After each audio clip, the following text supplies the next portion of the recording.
Let me tell you the full story of the singing buoy. This was back when I was a young deckhand aboard a ship called the Eloise.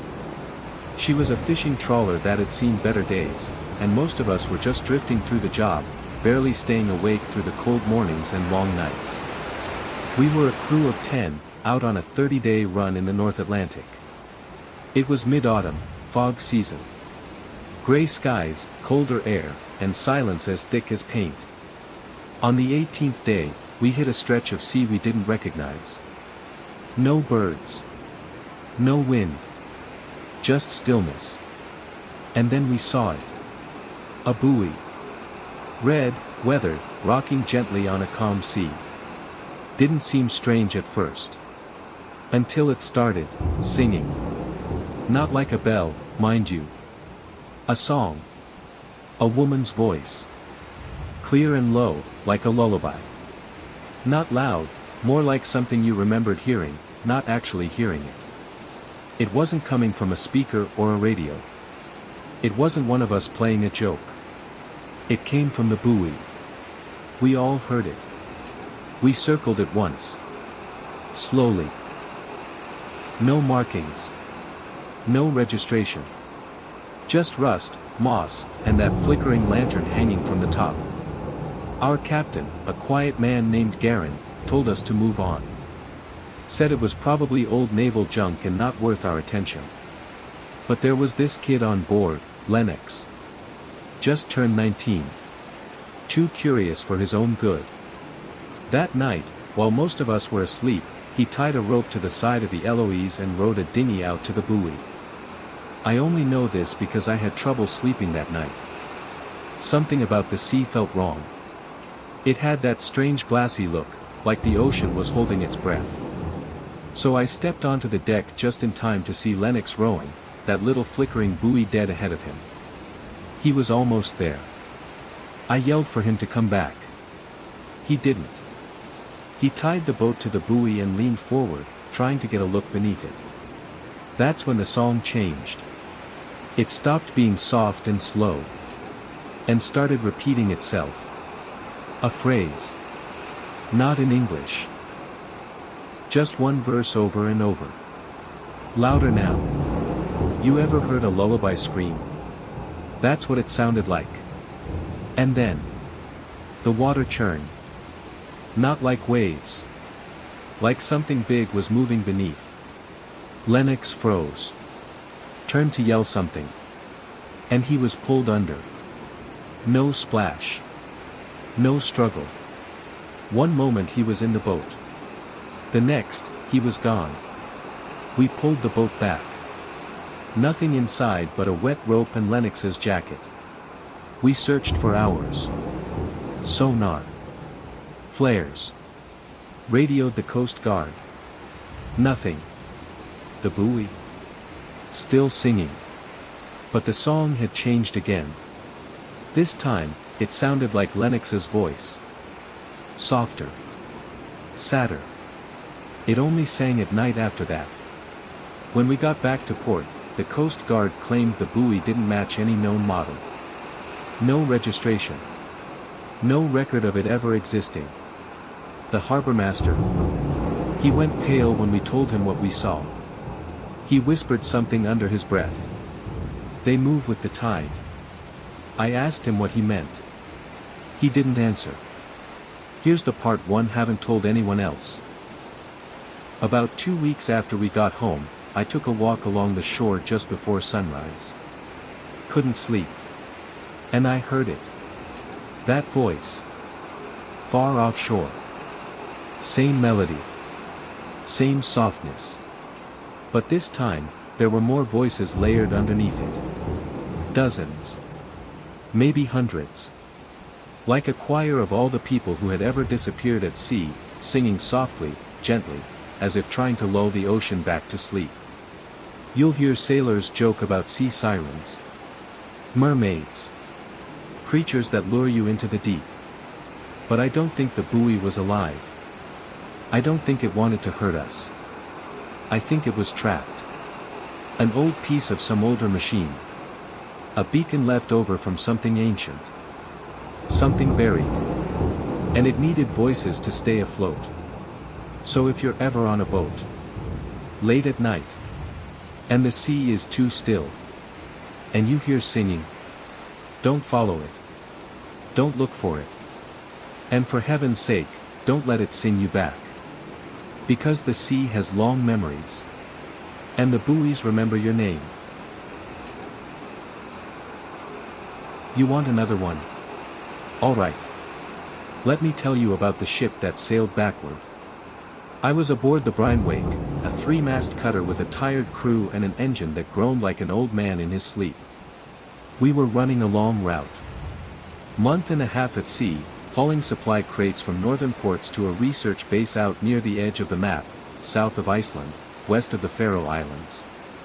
Real isolated stretch. It was a foggy trip. The kind where the sun only shows itself once every few days, and when it does, it's pale and cold, like it's too tired to shine. I remember the day it happened. The sea was dead calm. No wind. Water like polished glass. That's always a bad sign. No waves means something's wrong.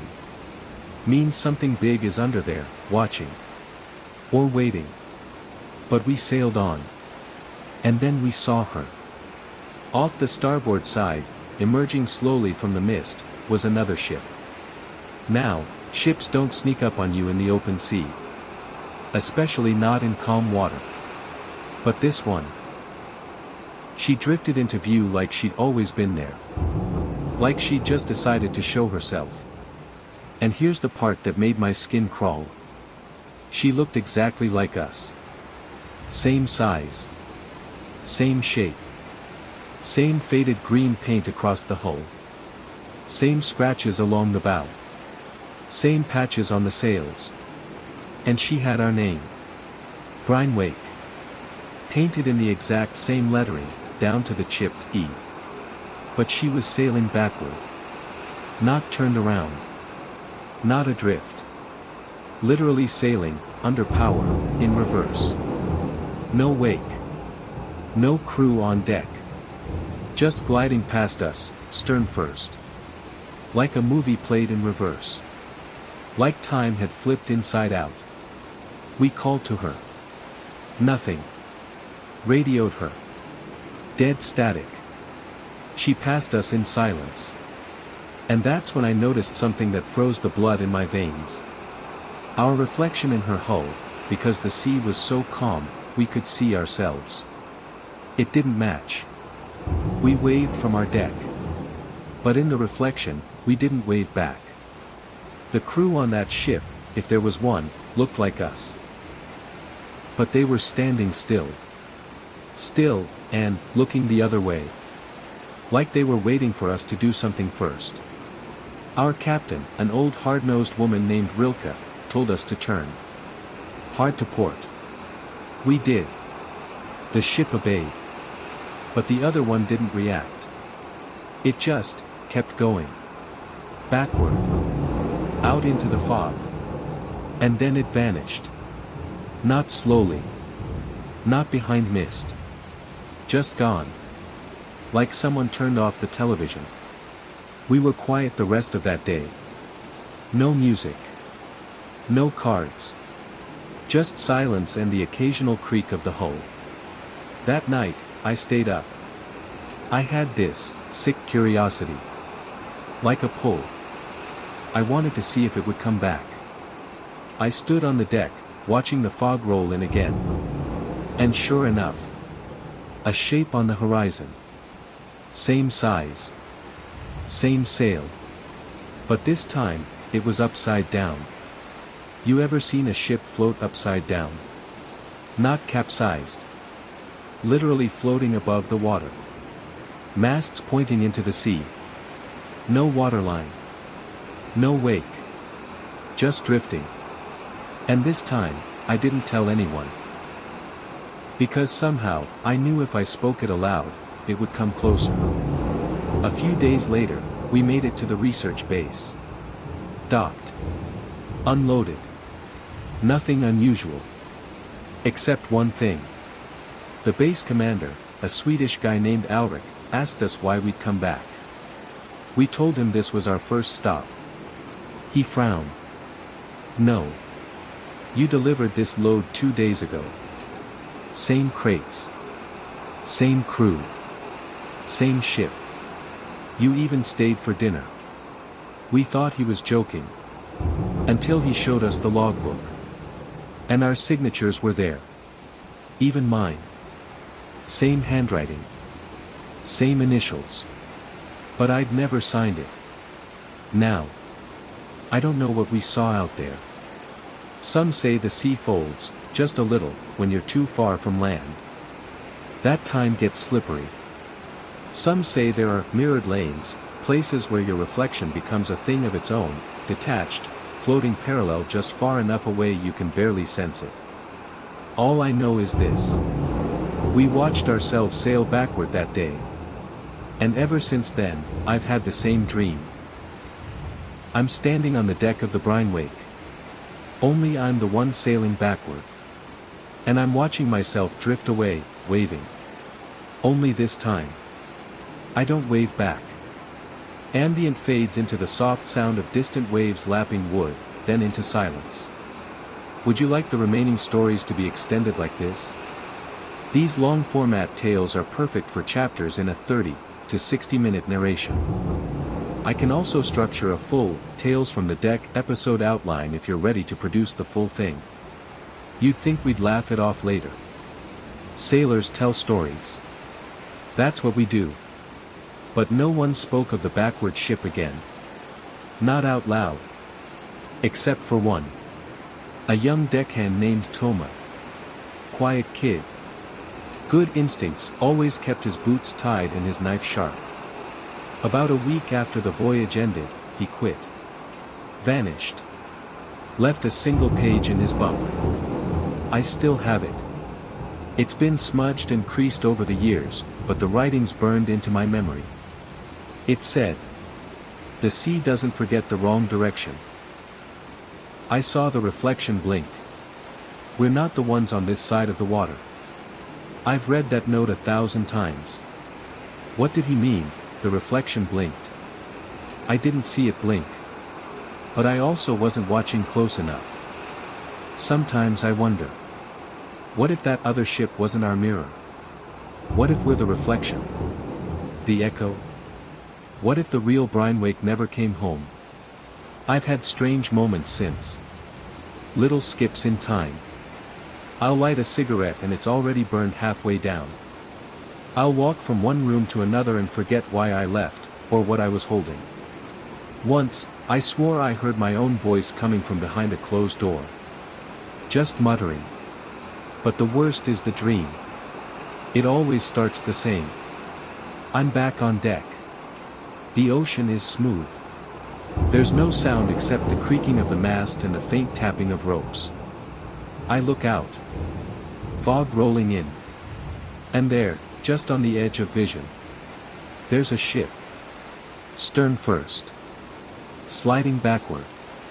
Same faded paint. Same name. Only now.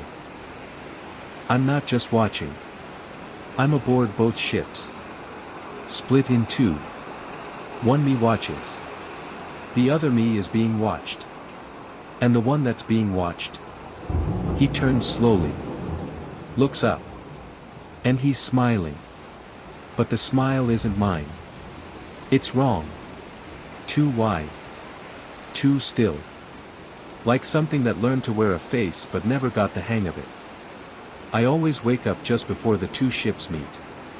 Always. But I know, one day, the dream won't end. The ships will align. Overlap.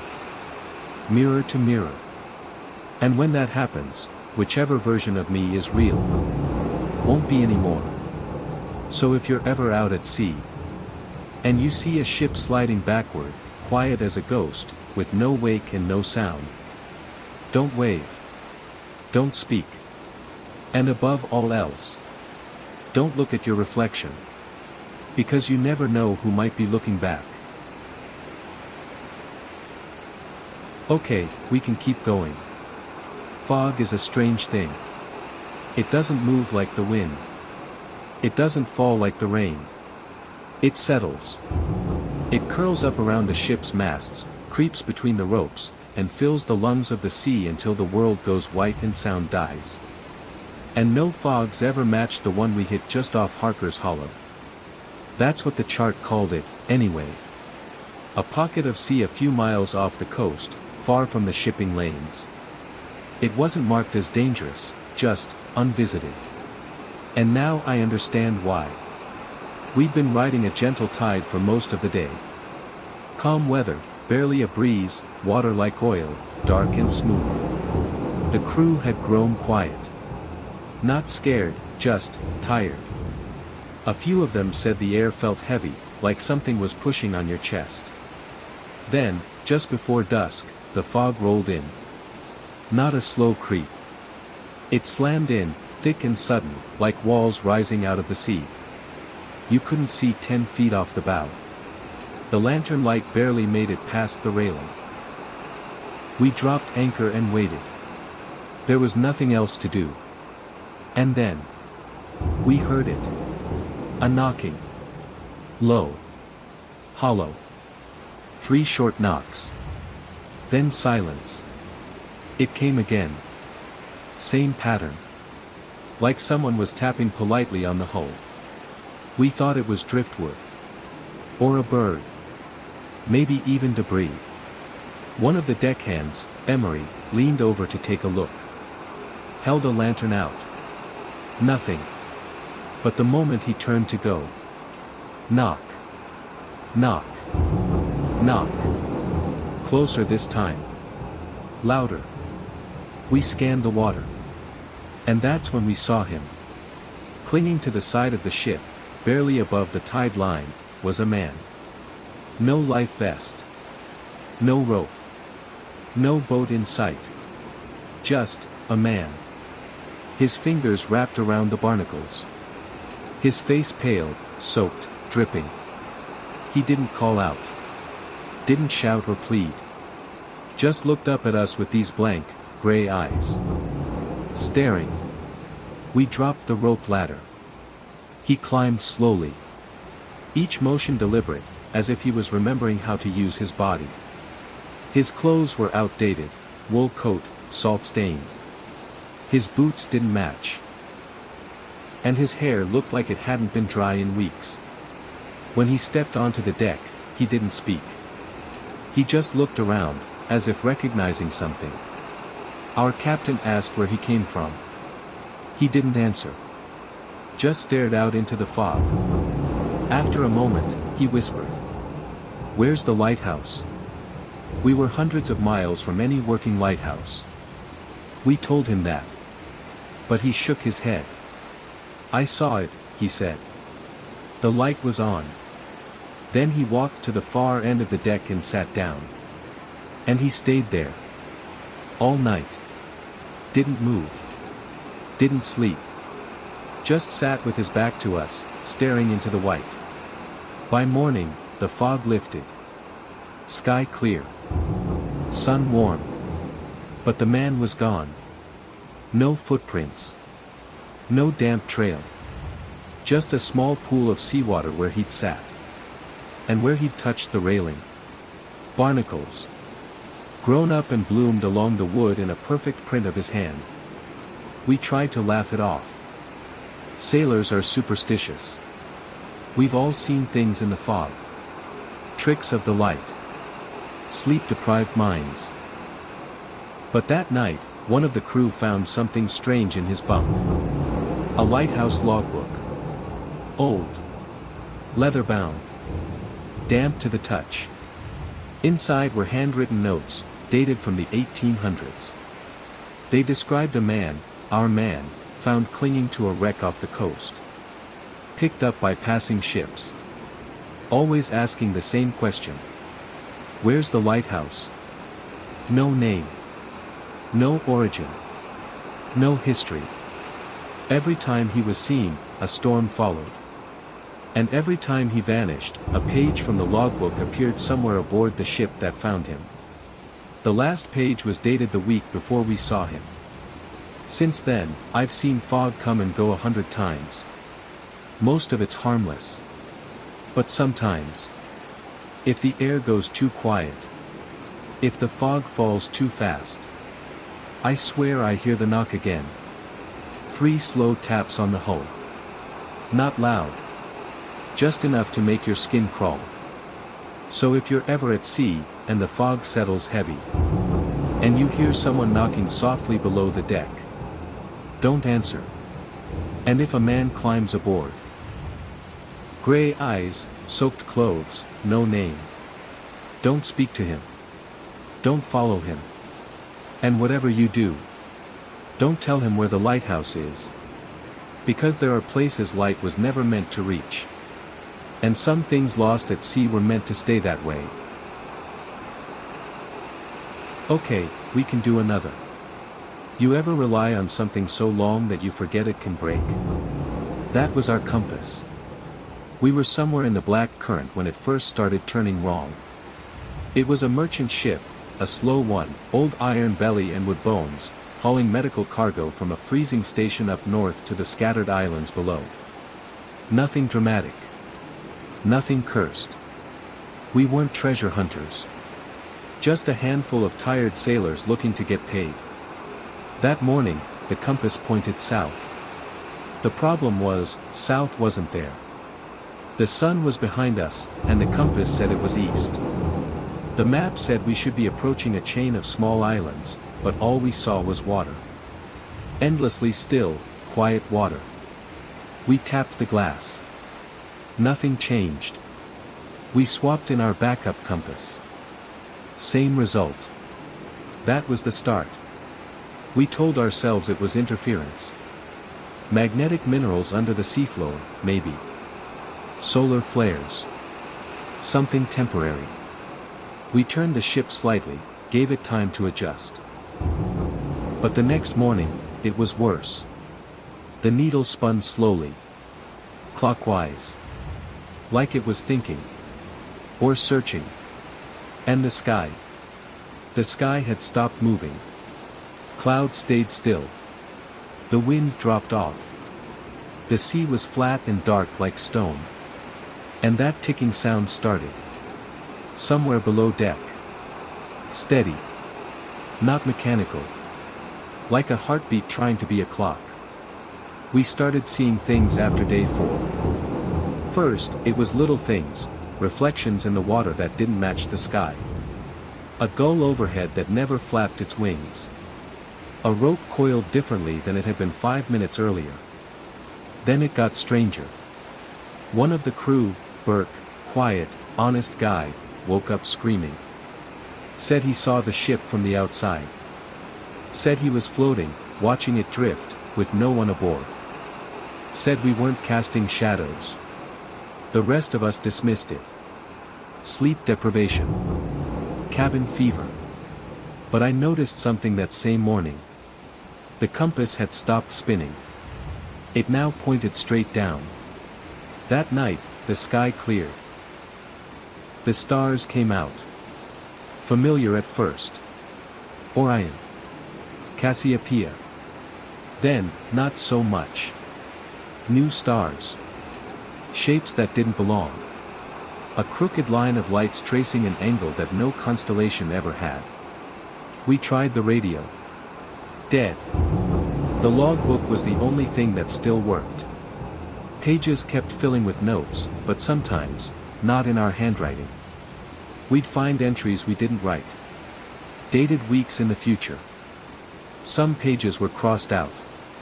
Some were wet with salt water. One simply read. The compass does not point home. It points in. By the end of the week, no one slept. We kept watch in shifts. The sea began to change. Waves moved in slow spirals. Fish swam in loops near the surface, their eyes black and bulging. The cook found a coin in his soup pot. Smooth and black, etched with a spiral on both sides. None of us had ever seen it before. When we dropped it into the sea, it sank faster than physics allowed. And still, the compass pointed down. We lowered the sonar. The sea floor was gone. Just black. A void. Depth sensors gave up after 80,000 feet. That's not possible, of course. But it's what it said. We held a vote. Captain wanted to keep sailing. Said the only way out was through. Said the sea is circular, and you have to finish the pattern. Others wanted to turn around. But where would we go? The compass didn't know. And maybe, neither did we. Then we found the bottle. Floating alone on the Black Sea. Corked. Inside was a note, faded and damp, scrawled in a frantic hand. You will sail past yourselves. Don't look aboard. One of them is still awake. We didn't understand. Until we saw it. Another ship. Same size. Same color. Same name. Same us. It drifted past us in the night. No lanterns. Just the faint glow of bioluminescent plankton on the hull. We saw our own silhouettes at the railing. But they didn't move. Except one. A single figure turned its head. Faceless. Like a mirror that hadn't loaded right. After that, we didn't keep time. Watches stopped. Sleep came in flashes, or not at all. Sometimes we'd wake up in different parts of the ship. Once, I woke up holding the compass in both hands, staring at the needle. It was spinning again. But slower. And now it was humming. One by one, the crew stopped speaking. Not out of madness. Out of understanding. We knew there was no forward. No backward. There was only inward. We weren't lost at sea. We were circling something. A point not in space, but in memory. And the compass had led us there. Then came the door. Burke found it in the hold. Built into the ship. Seamless. Heavy. Iron. None of us remembered it being there. But the hinges were rusted like it had always existed. The compass started to vibrate when we brought it near the door. We opened it. Inside was a staircase. Downward. Carved in the wall, symbols none of us could read. Spirals. Stars with too many points. Clocks with no hands. We didn't go in. We shut it. But the door never really closed again. Every night it creaked. A little more open. Until finally, we just stopped checking. We drifted for what felt like months. Eating less. Speaking less. Dreaming more. The dreams were the same. A spiral made of ocean. A compass in the sky. And something old at the center, turning slowly, watching. We forgot why we left port. We forgot what we were carrying. All we remembered was the downward pull. The hum. The needle. Then, one morning, it ended. Waves again. Wind. Birds. The compass pointed north. Just like that. We found land a day later. An outpost. Cold. Familiar. We docked. We asked what year it was. They told us. We were only gone 10 days. No one believed us. Of course they didn't. But we knew. We had changed. Our watches ticked backward now. The compass still hums if you hold it too long. And at night, if you listen close, you can hear a door creak on a ship that isn't there. And sometimes, just before I fall asleep, I feel a faint vibration beneath the floorboards. Like something very old is still spinning. Okay, last one. Some stories live in the charts. Some live in the bottles sailors toss to the sea. But others, the ones no one writes down, they live in the water. And this one is about the light you should never follow. We were 2 weeks out of Kingston. The sky was bruised and the air smelled like copper. You know that stillness before a storm, when the sea holds its breath? We had that. For days. And then the storm came. Waves as tall as the mast. Lightning so close, it left your teeth aching. But the Eleanor Wren held together, groaning like a tired woman as she took the beating. We dropped sails and rode it out. And sometime in the night, the storm just stopped. We opened our eyes to silence. No wind. No stars. Just black water. And then, a light. Under the ship. It glowed a warm yellow, soft, like the flame of a lantern seen through fog. It hovered 10, maybe 15 feet below the keel. Perfectly still. Not flickering. Not swaying. Just waiting. We thought it was a reflection at first. But there was no moon. No stars. It didn't move. Even when the water did. The first to notice it was Jonah, our engineer. He was dead quiet for most of the voyage, but something about the light got to him. He started leaning over the railing at night, muttering. "It's not a threat. It's a door." We tried to pull him away once, and he lashed out. Said he could hear it calling his name. No one else heard it. Not at first. But over the next few nights, we started having the same dream. We were in the water. Below the ship. Facing the light. But it wasn't a lantern anymore. It was an eye. Wide. Yellow. Unblinking. And it was open just for us. We tried to sail away. Full sail. All engines. But the horizon wouldn't change. No matter how fast we moved, we stayed directly above it. The light. The eye. The door. Jonah stopped eating. He stopped speaking. He tied a rope around his waist, said he was going home. Before we could stop him, he jumped. We pulled the rope up. Nothing on the end. Not a splash. Not a scream. Just gone. The next night, the light multiplied. 2. Then 4. Small lights now, in a perfect circle. Surrounding the ship. Each one flickering, like fireflies trapped in black water. And then we started hearing things. From the deep. Knocking on the hull. Slow. Rhythmic. The sound of ropes stretching. Chains rattling just beneath the surface. One night, the anchor lifted itself. Rose straight out of the water without a splash. We found it curled on the deck, perfectly dry. We took turns watching the sea. No one slept. But everyone dreamed. We saw people we lost. Fathers. Brothers. Wives. All standing beneath the water, perfectly dry, perfectly still. Lit by the lanterns below. Each one mouthing the same words. Come back down. It's waiting. After a while, we gave up trying to steer.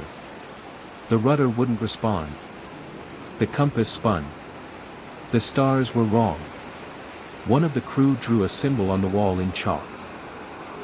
A circle with a dot in the center. He said it was the shape of the light. Said it was watching us long before we noticed it. He asked if anyone else remembered being here before. Some of us did. But we weren't sure if we were remembering the ocean. Or the dream. The ship began to sink. Not fast. Not loud. Just low. We didn't hear water rushing. We didn't hear wood breaking. But every day, the deck was closer to the waves. The light stayed beneath us. Watching. Waiting. On the last day, I was alone on the bow. Everyone else had jumped. Or vanished. Or walked into the fog and never came back. I looked over the edge. The sea was glass. And below it, not far now, I saw it again. A lantern. Glowing yellow. But this time, it had a handle. And a hand holding it. And a face behind the glass. My own. I don't remember what happened next. I woke up in a life raft. Alone. The ship was gone. No wreckage. No oil slick. Just open sea. And in the distance, under the surface, a single lantern. Flickering. Fading. Still waiting. They found me 2 days later. I don't know how much time passed. The maps say I drifted 40 miles. But every night since, I dream of the sea. And of the door that waits beneath it.